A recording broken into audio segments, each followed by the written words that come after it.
Assalamualaikum warahmatullahi wabarakatuh.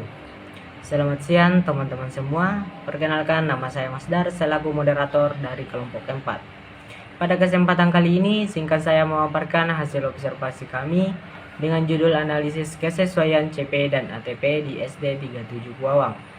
Melalui observasi ini kami ingin menyampaikan bagaimana CP dan ATP disesuaikan di sekolah dasar, sehingga mampu menciptakan pembelajaran yang berpusat pada peserta didik, kontekstual, serta menyenangkan. Semoga pemaparan ini dapat menambah wawasan kita semua mengenai kesesuaian CP dan ATP di SDN 37 Kuawang.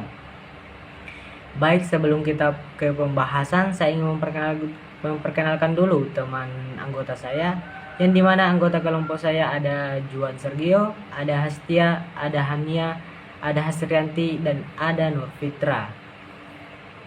Itulah tadi nama-nama dari anggota kelompok saya. Untuk mempersingkat waktu, langsung saja kepada pemateri pertama, saya persilakan.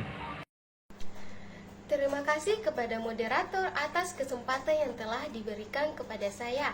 Perkenalkan, nama saya Hasrianti dengan NIM H05240446. Nah, di sini saya sebagai pemateri pertama.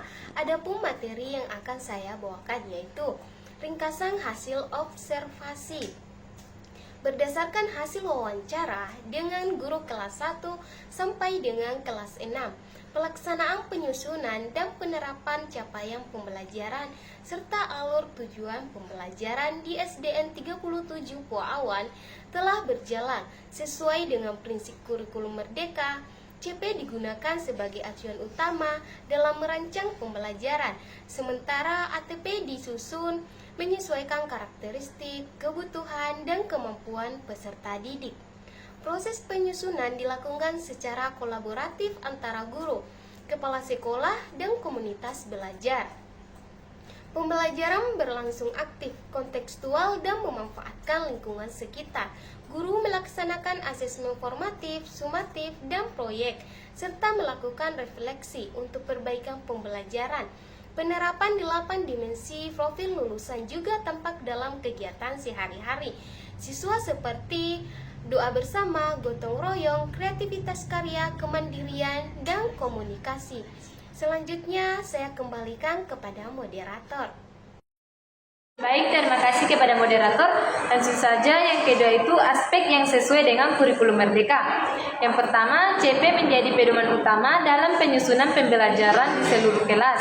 Kedua, ATP disusun menyesuaikan kemampuan dan kebutuhan siswa berdasarkan hasil asesmen awal. Ketiga, penyusunan dilakukan kolaboratif melalui diskusi guru, kepala sekolah, dan KKG atau Kombel. Yang keempat itu pembelajaran bersifat aktif, menyenangkan, dan kontekstual dengan memanfaatkan lingkungan sekolah.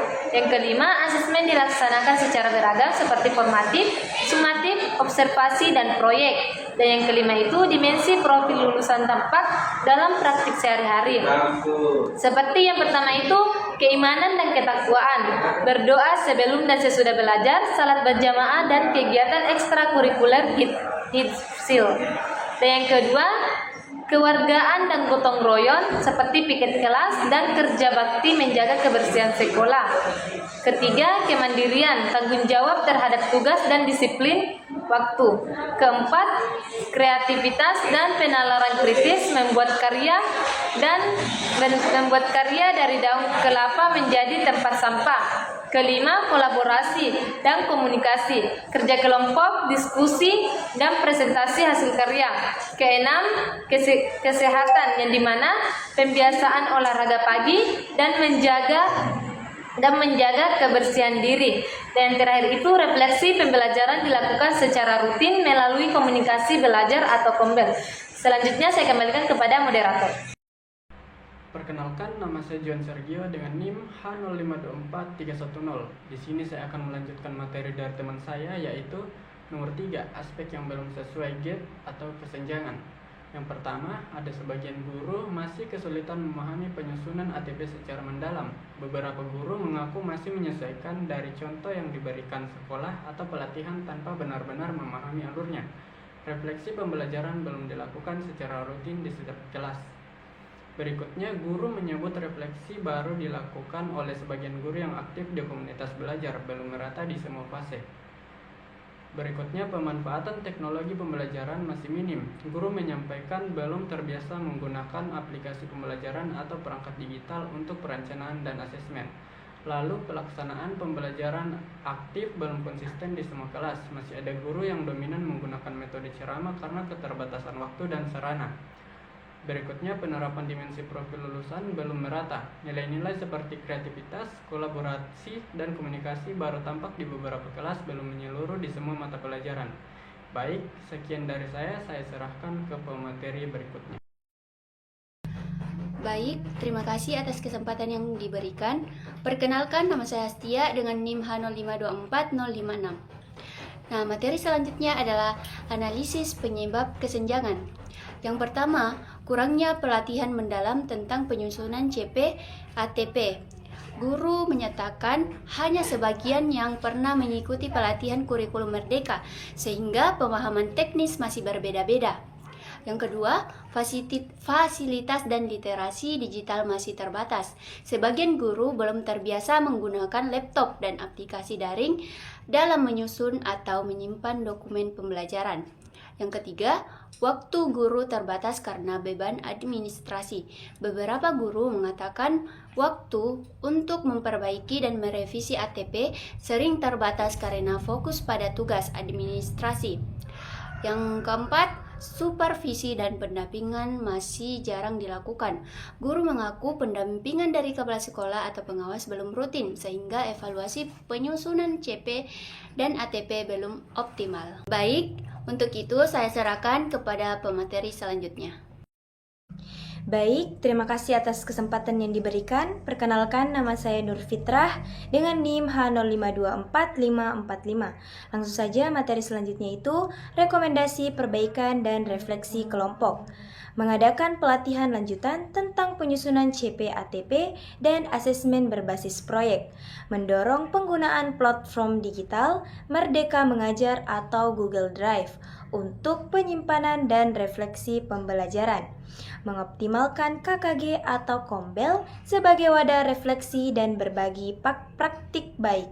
Mengembangkan pembelajaran aktif berbasis lingkungan dan kontekstual agar semua dimensi profil lulusan tercapai. Meningkatkan supervisi dan pendampingan kepala sekolah serta pengawas dalam evaluasi kurikulum. Selanjutnya, saya serahkan kembali ke moderator. Itulah tadi pembahasan kami mengenai CP dan ATP. Selanjutnya saya akan memaparkan pada bagian kesimpulan. Berdasarkan hasil wawancara dengan guru kelas 1 sampai 6 di SDN 37 Puawan, dapat disimpulkan bahwa penyusunan dan penerapan capaian pembelajaran atau CP serta alur tujuan pembelajaran atau ATP telah mengacu pada prinsip kurikulum merdeka. Namun masih terdapat beberapa kendala di lapangan. Guru sudah memahami dasar CP dan berupaya menyesuaikannya dengan karakteristik siswa, tetapi belum semua mampu menyusun ATP secara runtut dan mendalam.